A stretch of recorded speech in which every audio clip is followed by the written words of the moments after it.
It was a fairly volatile reporting season where results on the whole were probably a little bit better than expected.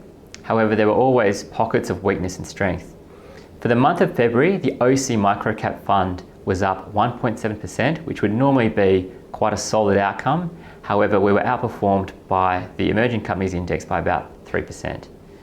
In particular, the Emerging Companies Index benefited from the performance of more speculative companies such as single mine, single commodity explorers, in addition to some higher risk turnarounds.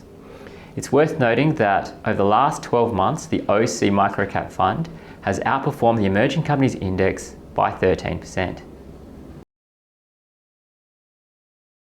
Some of the key contributors to the OC Microcap Fund in February included NBN reseller and business telco Aussie Broadband, in addition to software companies RPM Global and Infomedia. Another key contributor in the retail space was Universal Store, which is a youth fashion retailer which provided a strong trading update.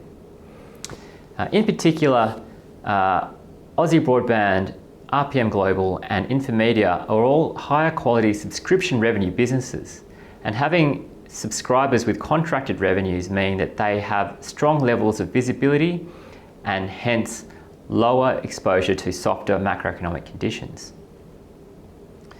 These companies performed well because they were able to give strong second half guidance, which was well received by the market.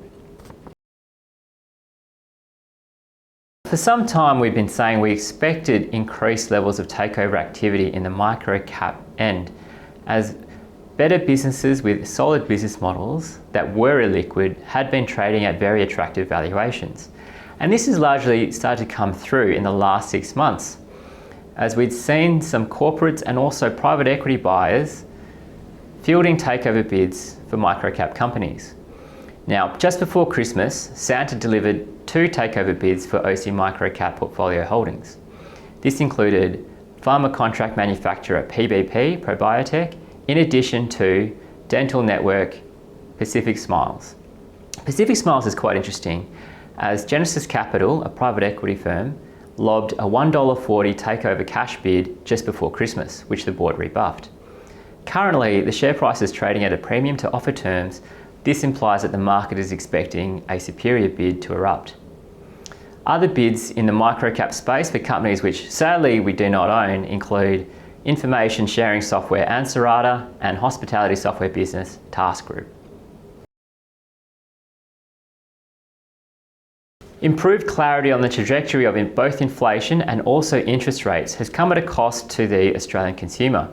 In particular, consumers in the mortgage belt are feeling the pinch from higher interest rates, and this has led to reduced discretionary spending. This has come through in trading updates from wetsuit and puffy jacket manufacturer retailer Kathmandu Brands, in addition to Michael Hill Jewellers. Having said that, consumers that had better balance sheets and had paid off their houses were actually still feeling fairly good about the world and have not stopped buying $3,000 couches from Nick Scali. Some companies are still managing to outperform and take share in a softer environment. And one example is Universal Store. So Universal Store is a multi-brand aggregator of different brands under the Universal Store banner, and they managed to outperform a highly competitive environment where key competitors Glue and General Pants were discounting heavily.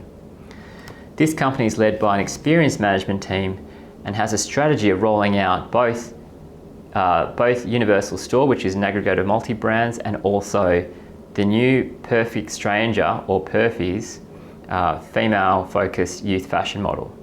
So with a very strong management team that are executing well and a rollout strategy, Universal Store remains our preferred retail pick in the microcap fund.